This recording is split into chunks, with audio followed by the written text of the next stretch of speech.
Salut à tous, bienvenue dans The Programmatic Society, un programme qui vous propose d'entendre chaque semaine la voix de ceux qui font le marché du programmatique, en français dans le son, international dans le ton. Une émission soutenue par ID5, Orange Advertising, Permutive, Smile Wanted, avec pour partenaires médias CB News et Redcard. Partenaire opérationnel, le MBA spécialisé Digital Marketing and Business de l'EFAP.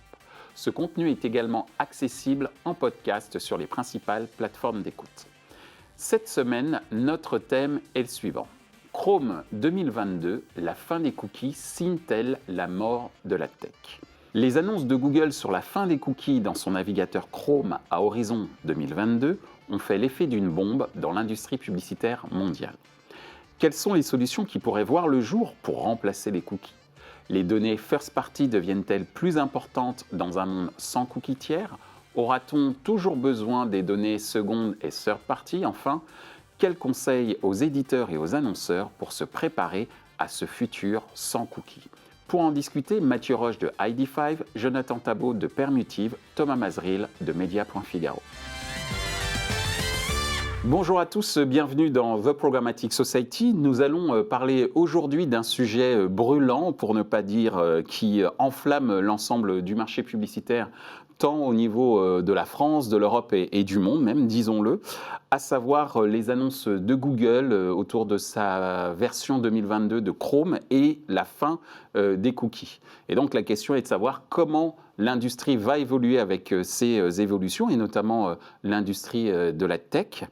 Et pour commencer, messieurs, et je vais commencer par toi, Jonathan, est-ce que tu peux me dire ce que tu penses de cette annonce de Google Chrome au sujet de la fin des cookies en 2022 ? Jonathan. Bien sûr, je pense que, comme beaucoup de monde qui a été assez sceptique à ce sujet-là, un peu comme le réchauffement climatique, il y a beaucoup d'acteurs dans notre écosystème qui ont vu cette annonce comme quelque chose qui n'allait jamais arriver. C'est normal parce qu'il y a tellement d'acteurs dans l'écosystème qui sont dépendants des third-party cookies, et il y a aussi le fait que Google eux-mêmes ont une petite dépendance des third-party cookies. Donc le dernier point, je pense, souligne vraiment le fait que les third-party cookies ne sont pas conformes, ne sont pas respectueux à la vie privée des utilisateurs, des internautes aujourd'hui, ce qui veut dire que nous, de notre côté, chez Permutive, ça n'a pas vraiment été un problème du tout, parce que ça fait 3 ans qu'on a créé une compagnie, une technologie qui ne dépend pas des third-party cookies du tout, et qui aussi a aidé beaucoup de clients tels que The Guardian ou même Business Insider à augmenter leurs recettes publicitaires, vu qu'ils ont une technologie qui ne dépendait jamais des third-party cookies et qui ne dépendra pas des third-party cookies dans l'avenir proche. Merci Jonathan. Mathieu, ton avis ? Alors déjà, pour revenir un petit peu sur l'annonce, donc Google, Chrome, l'équipe qui s'occupe du navigateur de Google, Chrome c'est 65% de part de marché à peu près dans le monde en termes d'accès de la population à Internet, qui était un petit peu, on va dire, le dernier bastion de fonctionnement de l'écosystème publicitaire tel qu'on le connaît depuis 20 ans, avec donc des identifiants publicitaires stockés dans des cookies tiers. Et Chrome a donc annoncé qu'ils allaient déprécier, phase out, comme ils ont dit, l'utilisation des cookies tiers dans la possibilité donc, pour des tiers d'accéder à des cookies dans le navigateur. Donc ça, c'est l'annonce qu'ils ont fait. Ils ont dit que c'était 2 ans parce qu'il faut qu'ils considèrent devoir accompagner la transition du marché vers une situation où il n'y a plus ces identifiants tiers, il n'y a plus ces cookies tiers, et donc faire proposer d'autres solutions au marché.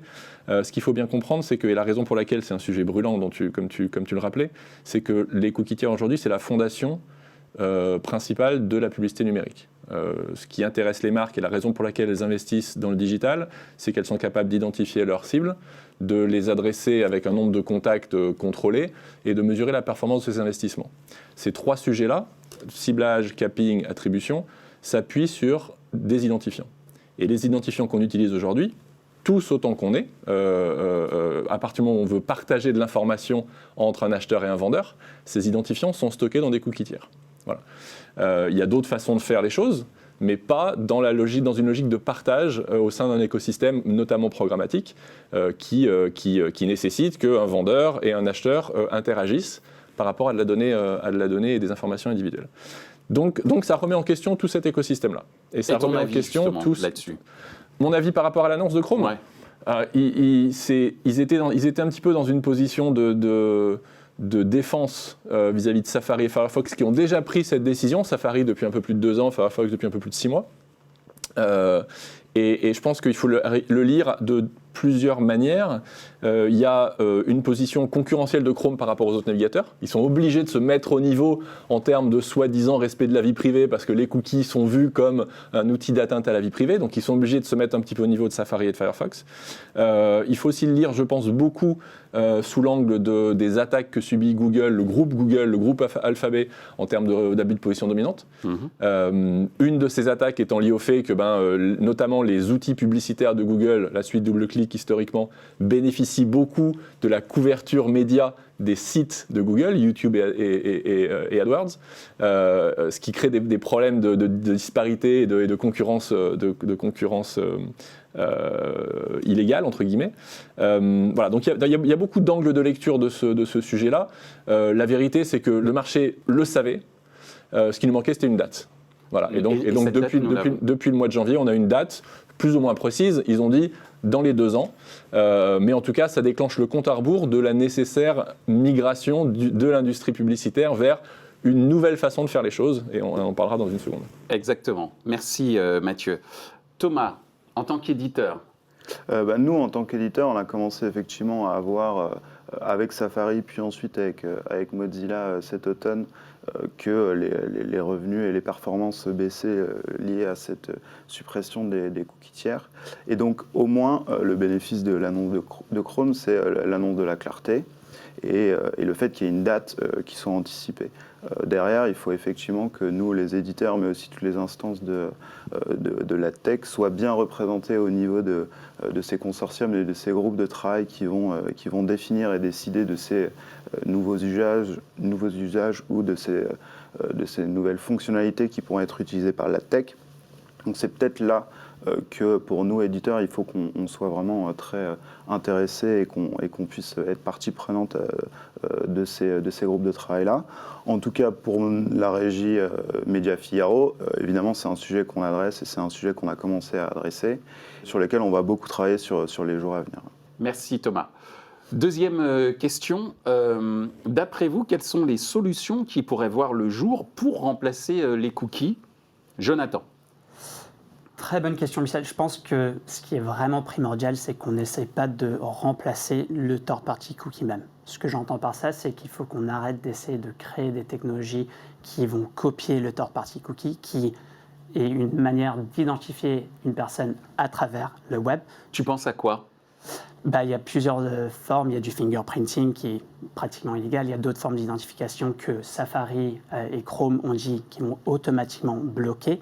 Moi, ce que je mettrais en avant, c'est des solutions comme la nôtre chez Permutive, qui n'est pas une solution à court terme, mais plus une solution à long terme, où on va aider les éditeurs à mettre en place une stratégie de données premières, de se baser sur la first party data, ce qui est quelque chose que l'IAB Tech Lab, depuis un moment, dit est la manière de combattre ces changements.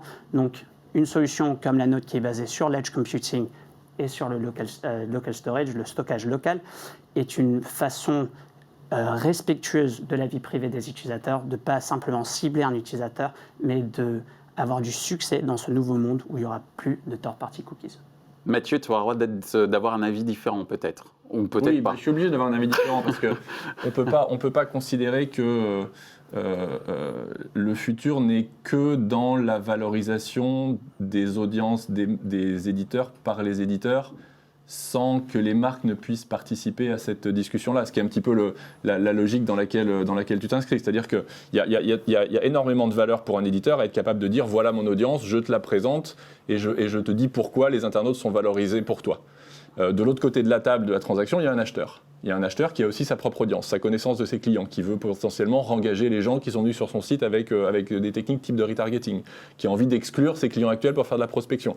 Toutes ces logiques-là, elles sont incompatibles avec une solution qui serait purement first party, publisher-driven. Bah oui, parce qu'on a besoin de faire dialoguer des sources d'informations différentes. Mm-hmm. Et pour faire dialoguer des sources d'informations différentes, il faut qu'on ait une clé commune d'identification de cette information. Et cette clé commune-là, c'est ce pourquoi on a utilisé le third party cookie jusqu'à présent. Elle est indispensable au fonctionnement de l'écosystème tel qu'on le connaît aujourd'hui. On peut effectivement revenir 20 ans en arrière et considérer que les gens iront acheter de la publicité sur un site parce que le site leur dira, chez moi, il y a des gens qui sont affluents, il y a des gens qui aiment ce type de sujet, etc. Sur du déclaratif, quoi. Oui, et je ne nie pas que les éditeurs ont une énorme connaissance de l'audience. Je dis que ça ne suffit pas aujourd'hui parce que les marques ont investi énormément dans leur capacité, leur connaissance client, leurs données à elles, et qu'elles ont besoin de pouvoir les utiliser. J'entends. Et donc cet élément nécessite d'avoir une currency, une langue commune, une monnaie commune d'échange. Pour vous qui vivez à Londres, Mathieu et Jonathan, c'est... Oui, absolument. J'ai tout compris. Et c'est ça en fait le problème. Le problème, c'est de continuer à permettre la transaction. Il y a effectivement plus de valeur pour les éditeurs qui connaissent leurs audiences et nous on encourage beaucoup les éditeurs et on travaille avec beaucoup d'éditeurs pour les aider dans cette logique de connaissance d'audience, de collecte d'informations first party, etc. Après la question c'est comment est-ce qu'on présente cette information aux acheteurs et comment on fait en sorte que les acheteurs puissent aussi avoir un rôle dans la transaction et puissent apporter leur propre connaissance client dans la transaction. Et pour faire ça, on a besoin d'une monnaie commune. Alors il y a plein de... Je termine juste. Ouais. Il y a plein de choses qui ne fonctionnaient pas bien avec le cookie tiers. Il y a plein de choses qui ne fonctionnaient pas bien, notamment la capacité de mettre en œuvre les instructions des internautes sur le respect de la vie privée, notamment la capacité de protéger les éditeurs contre la fuite de données, la perte de données, notamment la performance de l'ensemble de l'écosystème, parce que les cookies tiers, ils doivent être matchés entre les plateformes et on perd énormément d'informations à chaque étape de matching. Il y a plein de trucs qui ne marchaient pas bien. Mais ces cookies tiers, ils permettent encore un échange d'informations entre un acheteur et un vendeur qui est au cœur de la publicité numérique. Et si on ne permet pas aux éditeurs d'avoir une infrastructure pour faire ça, les marques, elles vont faire quoi? Elles vont acheter simplement ce que les éditeurs leur vendent sans avoir la possibilité de mesurer la performance, de superposer ça avec leurs propres informations, etc. Est-ce qu'ils vont faire ça, les marques? Ou est-ce qu'elles vont aller là où elles pourront toujours faire du one-to-one, elles pourront toujours onboarder leurs données, c'est-à-dire chez Google et Facebook? Il est là le vrai challenge. Merci. Cette monnaie commune, on en a besoin pour maintenir l'attractivité de l'écosystème publicitaire en dehors des grandes plateformes pour les marques. Merci Mathieu pour ces précisions. Juste une petite précision, peut-être Jonathan, parce que je sens que tu as envie de répondre. Et ensuite, Thomas, ce sera à toi. Mais très rapidement, Jonathan. Très rapidement, en 2 mots, je suis d'accord avec ce que Mathieu dit jusqu'à un certain point. L'aspect d'avoir une monnaie commune, c'est primordial. Et c'est ce qu'on fait. On travaille avec le IAB Tech Lab en ce moment pour représenter les éditeurs dans notre nouveau monde, pour trouver une taxonomie qui va mettre en confiance la data première des éditeurs dans ce nouveau marché. Donc oui, je suis d'accord. C'est pas une commune, c'est une taxonomie, c'est des catégories de données sur lesquelles vous travaillez avec le Tech Lab. C'est pas une identification de l'internaute. C'est très différent. Alors, oui, exactement. Donc je te laisse juste terminer, Jonathan, parce qu'il faut quand même donner la parole à Thomas. Et très rapidement, et ensuite, on aura de toute façon dans la question suivante ce point sur effectivement l'importance des différentes catégories de data. Juste pour rebondir sur ce point, ce que nous, on veut mettre en avant, c'est vraiment ce qui est mis en avant par les navigateurs et par la loi aujourd'hui. Identifier un internaute à travers le web ne va plus fonctionner, ça a été dit très clairement. Il faut mettre des choses en avant comme la first party data et des taxonomies pour aider les annonceurs à avoir une confiance dans cette data-là. C'est là le vrai challenge et là, c'est vraiment là où on aide nos éditeurs, pas en utilisant des technologies qui identifient quelqu'un comme le third party cookie. Ok, merci Jonathan. Et de toute façon, nous sommes à la moitié de notre débat, donc on aura encore vous aurez d'autres opportunités pour continuer à argumenter. Mais ce qui est quand même important, c'est du côté effectivement des éditeurs et des régies, Thomas. Quelle est, selon toi, quelles pourraient être les solutions qui pourraient voir le jour pour remplacer les cookies? Tu expliquais tout à l'heure que Media.Figaro était en train de travailler sur ces sujets-là. Quel est l'état du chantier, sans nous mettre peut-être dans le secret des dieux, mais nous dire un petit peu vos pistes de réflexion? Alors effectivement, les pistes de réflexion, c'est que le marketing unipersonnel et one-to-one va forcément devoir être modifié. Donc ça ne va pas être forcément un remplacement total, mais il va falloir accompagner aussi le ciblage personnel avec des solutions qui sont dites plus contextuelles ou qui ciblent là pour le coup plus des agrégats ou des cohortes de personnes. Et ce ciblage contextuel, il va forcément se baser de notre point de vue, et puisque c'est nous qui la possédons, à la base sur la donnée first party, qu'il faudra évidemment bien faire communiquer avec les données seconde partie des annonceurs, mais ça c'est aussi le travail de l'éditeur et de sa relation avec les marques avec lesquelles il travaille au travers de deals ou au travers d'autres éléments de transactions. Sur les données transactionnelles, nous, au sein du groupe Figaro, on travaille depuis très longtemps sur la donnée. On la travaille en interne et en plus, on a fait pas mal d'acquisitions extérieures et de diversification de notre monétisation et au travers d'acquisitions sur des sites qui travaillent surtout sur les données un peu transactionnelles ou sur des données d'intention, sur des données de moment de vie. Donc voilà, tout ça, c'est un chantier qu'on a commencé depuis extrêmement longtemps, bien avant les premières annonces sur la fin des cookies. Donc forcément, on va s'appuyer sur ces éléments-là.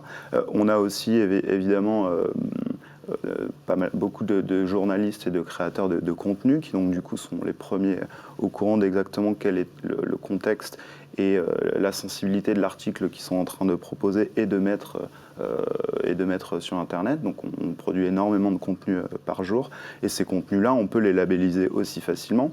Donc voilà, ça c'est un aspect évidemment sur le contexte, mais il y aura forcément quelque chose et un identifiant qu'il faudra trouver qui puisse être passé tout au long de la chaîne programmatique et tout au long de la chaîne de valeur pour pouvoir effectivement permettre les trois éléments importants, le ciblage, le capping et évidemment l'attribution, c'est-à-dire s'assurer que cette campagne-là a eu les performances observées. C'est-à-dire que les acheteurs, évidemment, ils ont envie que leur budget soit dépensé de la bonne façon.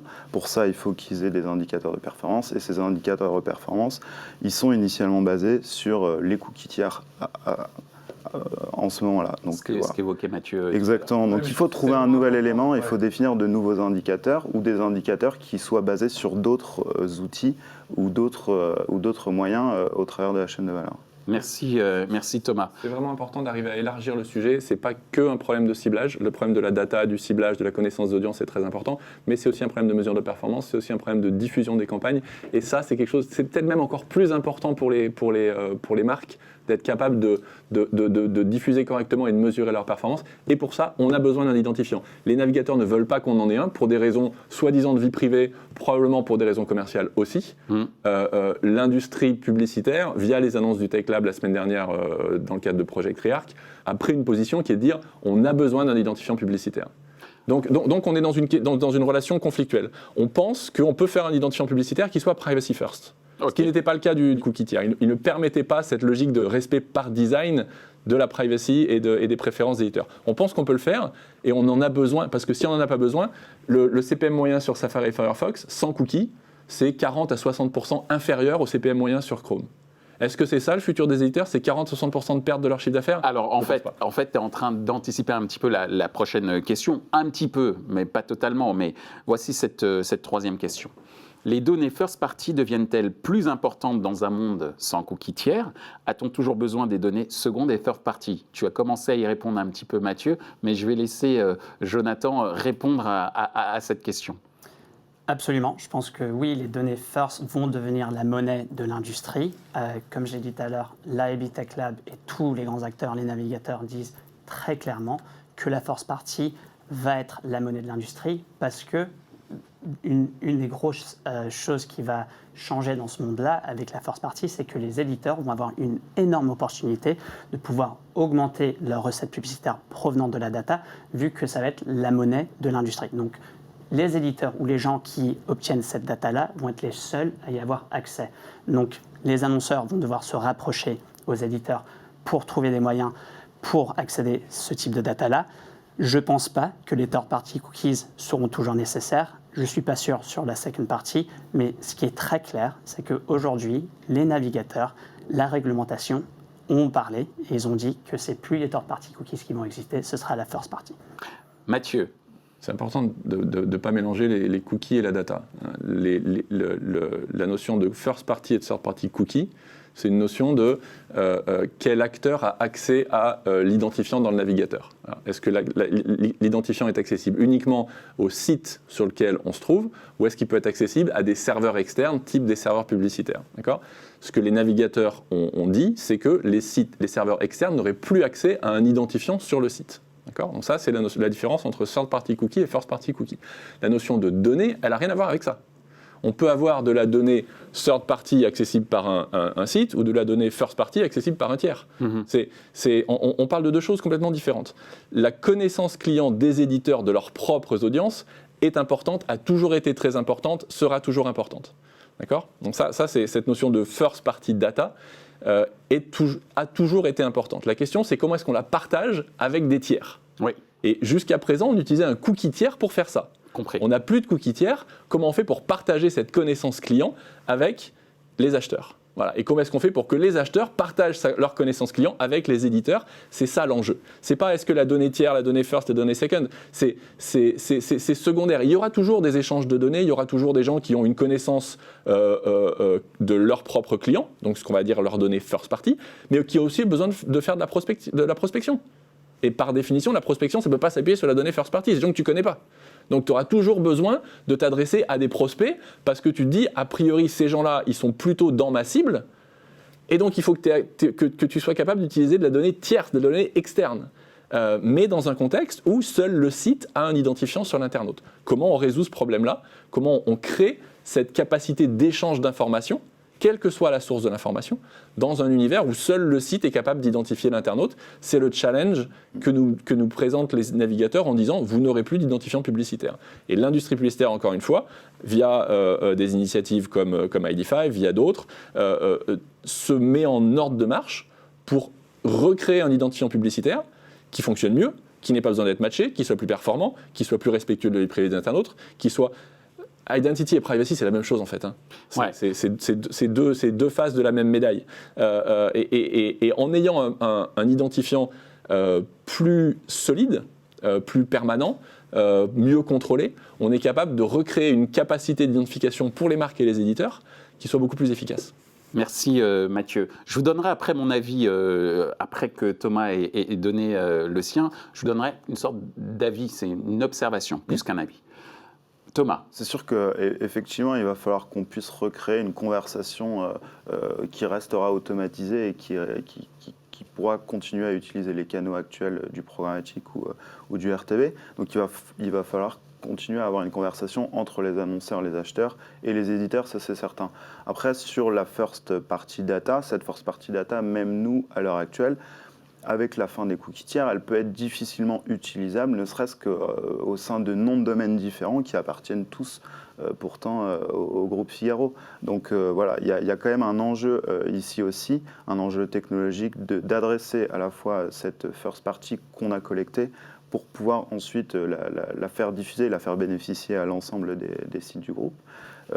Voilà. Et après, effectivement, il y a des acteurs technologiques qui se sont mis du côté acheteur, d'autres côté éditeur. Il va falloir que ces acteurs-là continuent à converser ensemble pour que les transactions puissent se faire sans l'aide du cookie server. Merci Thomas. Moi, mon observation, elle est la suivante. Il y a une sorte de démarche pragmatique qui est, d'après ce que je vois, celle de Jonathan qui dit, bon voilà, il y a une règle, maintenant elle est figée, donc voilà comment il faut faire évoluer le marché. Et il y a une position que je dirais progressiste de ton côté, qui est de dire, certes il y a une règle, mais comme dans toute industrie, les règles, elles ne sont pas faites pour être contournées, mais pour évoluer en fonction d'une réalité économique. Et en fait, c'est pas tant le fait de dire qu'on est contre le fait que des navigateurs cherchent à protéger la vie des utilisateurs, mais par contre, ce qui est extrêmement important, du moins c'est ce que je comprends dans les discours que vous avez donnés les uns et les autres, c'est que d'un côté on a du pragmatisme, hein, comme je le disais avec Jonathan, et du progressisme, c'est-à-dire, s'il vous plaît, ne cassez pas ou ne sciez pas la branche sur laquelle l'ensemble du marché publicitaire, et j'allais dire même une partie de l'économie, ou de la nouvelle économie s'est basée, à savoir le fait de pouvoir coopérer avec des informations sur les consommateurs, entre autres, mais pas que, pour pouvoir permettre un développement économique ou un développement de chiffre d'affaires des uns et des autres. C'est à peu près ça que j'ai compris. Ouais. Donc, ce que ça veut dire aussi qu'il ne faut pas rester trop figé et peut-être, alors je ne sais pas s'il faut lancer un appel à Google, mais qu'il faut continuer les discussions pour que tout ce monde-là puisse, j'allais dire, évoluer en bonne intelligence. Alors c'est beaucoup des appels à Google, je pense, en tant qu'industrie publicitaire et des appels à Apple et à Safari, à Firefox, et ils ne les entendent pas ou ils ne veulent pas les entendre. Je suis complètement d'accord avec toi, et évidemment, les éditeurs doivent essayer de faire tout ce qu'ils peuvent pour mieux connaître leurs audiences, pour collecter plus d'informations, pour la valoriser du mieux possible dans ce nouvel écosystème où les modes de communication sont limités. Mais après, il n'y a pas de fatalité. On peut créer une façon de fonctionner qui nous permette de continuer à proposer. L'enjeu, c'est de continuer à proposer une destination publicitaire aux marques en dehors de Google et Facebook. Comment faire en sorte que les éditeurs continuent à avoir une proposition de valeur intéressante pour les marques en leur permettant de cibler leurs audiences, en leur permettant de contrôler la diffusion de ces campagnes, en leur permettant de mesurer la performance de leurs campagnes sur l'open web, sur Le Figaro, sur Le Monde, sur L'Équipe, sur Le Guardian, sur Axel Springer, sur tous ces gens-là. Il faut qu'on en arrive à notre dernière question, parce que le temps file, mais c'est effectivement un sujet passionnant, brûlant, comme je le disais en introduction, et il faut qu'on en arrive à notre dernière question, qui est la suivante, et qui est un peu dans le sens de ce que tu viens de faire, Mathieu. Quels conseils donneriez-vous aux éditeurs et aux annonceurs pour se préparer à ce futur sans cookies? On commence par toi, Jonathan, ensuite toi, Mathieu, et tu termineras, Thomas, tu feras la conclusion. Très bien. Je pense qu'aujourd'hui, surtout pour les éditeurs, il y a deux parties, comme tu viens de le dire, il y a les annonceurs et il y a les éditeurs. Moi, mon avis, c'est qu'en général, l'écosystème doit mettre en avant une stratégie first party data. Mais pour les éditeurs, ils doivent accéder à ces données qui vont devenir de plus en plus rares et importantes en utilisant des technologies qui sont cookieless, comme la nôtre, qui ne dépendent pas de cookies tiers ou qui ne mettent pas la vie privée de leurs utilisateurs à risque. Ça, c'est une partie. La deuxième partie, ce sera les annonceurs, je pense, vont devoir se rapprocher aux éditeurs, parce que ce sera les éditeurs et que les éditeurs qui auront accès à cette donnée rare, cette donnée first party. Donc, en résumé, il y a l'opportunité pour les éditeurs, comme le font plein de nos clients, tels que The Guardian, où ils augmentent leurs recettes publicitaires grâce à une technologie comme la nôtre. Et il y a aussi les annonceurs qui doivent se rapprocher des éditeurs pour avoir accès à ce type de data. Merci, Jonathan. Mathieu, ton avis? Quels conseils tu donnerais aux éditeurs et aux annonceurs pour se préparer à ce futur? De pas tomber dans la fatalité que Jonathan vient de décrire, en considérant qu'il n'y a pas de solution. Il y a des solutions. Et il n'y a pas de solution pour maintenir les CPM qui existent aujourd'hui, maintenir le chiffre d'affaires qui existe aujourd'hui sur Chrome, c'est impossible dans l'écosystème que tu décris. Nos clients le font. Mais non, ils n'ont pas de CPM comparable sur Safari à ce qu'ils ont sur Chrome, bien qu'ils soient capables de valoriser leurs données. Et c'est aucun éditeur dans le monde n'est capable de dire, et ils ne restent pas les deux pieds dans le même sabot, ils ont tous investi sur leurs données first party, ils travaillent tous avec vous, avec d'autres, sur la façon de monétiser leurs données first party, et tous, ils reconnaissent que les CPM qu'ils arrivent à obtenir sur Safari et Firefox, quand il n'y a pas d'identifiants publicitaires, sont inférieurs aux CPM qu'ils ont sur Chrome, parce que les marques sont capables de porter leurs données dans Chrome, sont capables de mesurer la performance dans Chrome, et donc naturellement, elles investissent plus. Le conseil, c'est simplement de considérer que ensemble, on peut créer un meilleur écosystème publicitaire. Ça nécessite de la collaboration, ça nécessite d'investir pour comprendre, aller un petit peu au-delà des discours marketing faciles et d'essayer de comprendre comment fonctionne vraiment l'écosystème. Il y a des solutions qui existent. Il y a un moyen de redéfinir l'écosystème au bénéfice des éditeurs et des éditeurs en dehors des grandes plateformes publicitaires. Ça nécessite une vraie transition, il y a un effort à faire, mais on peut se battre contre cette espèce de fatalité que veulent nous imposer les navigateurs et contre laquelle, soi-disant, voilà, c'est fini, c'est plus possible de faire du programmatique, plus possible de faire de la publicité, c'est pas vrai. Merci Mathieu. Thomas, tu as le mot de la fin. Effectivement, la fin des cookies, c'est un énorme enjeu pour notre industrie, et notamment pour les éditeurs en premier lieu, puisque ça finance quand même la création de contenu et le journalisme en général. Donc effectivement, c'est un énorme enjeu, mais c'est aussi une certaine opportunité, puisque le cookie n'était pas non plus l'outil le plus adapté et le plus pertinent à utiliser pour tout ça. Ça a été construit au fur et à mesure, donc on a utilisé cette brique, mais ce n'était pas forcément la plus pertinente. Donc voilà, c'est plutôt, moi je le vois aussi comme une opportunité à l'heure actuelle pour pouvoir un petit peu redéfinir les relations qu'on a avec les marques et les relations publicitaires et les investissements qu'on peut avoir ensemble. Donc je le disais à la fois en expliquant ou en redéfinissant peut-être un petit peu mieux aussi les indicateurs de performance qui sont attendus par les annonceurs, qui se basaient beaucoup sur le cookie et qui maintenant devront se baser sur autre chose. Donc redéfinissons ça ensemble. Et côté éditeur, nous, on est aussi membres du GEST et de certaines initiatives qui veulent créer des identifiants qui puissent être utilisés par différents éditeurs et différents sites et qui pourraient permettre, par exemple, de compenser et d'être passé au travers de la chaîne, là encore, pour pouvoir faire les 3 choses les plus importantes en ce moment dans le monde publicitaire, donc évidemment le ciblage, le capping et la rétribution. Eh bien, merci messieurs pour ce débat, on va dire, passionnant, mais passionné aussi, tout comme le sujet laisse sur le marché. En tout cas, je pense qu'on va se revoir pour en parler. On a encore 2 ans de débat devant nous et d'évolution peut-être. Donc en tout cas, merci beaucoup de nous avoir éclairés et c'était très très intéressant. Merci à vous. Merci. Merci. Ainsi s'achève ce débat autour de la fin des cookies et de l'avenir des adtech. Les points principaux à retenir de nos échanges sont les suivants. 1. Du côté des technologies, 2 positions font débat concernant la fin des cookies. Une position pragmatique qui s'adapte à 100% sur une valorisation de la first party cookie. Une autre qui évoque la menace que ce futur écosystème pourrait faire peser sur la capacité à toucher précisément la cible des utilisateurs, des consommateurs visés par les annonceurs. 2. Les éditeurs sont prêts à s'adapter à une nouvelle réalité qui peut être une réelle opportunité pour revaloriser le ciblage contextuel. Merci à ID5, Orange Advertising, Permutive, Smile Wanted pour leur soutien, ainsi qu'aux partenaires médias, CB News et Redcard, partenaires opérationnels, le MBA spécialisé Digital Marketing and Business de l'EFAP.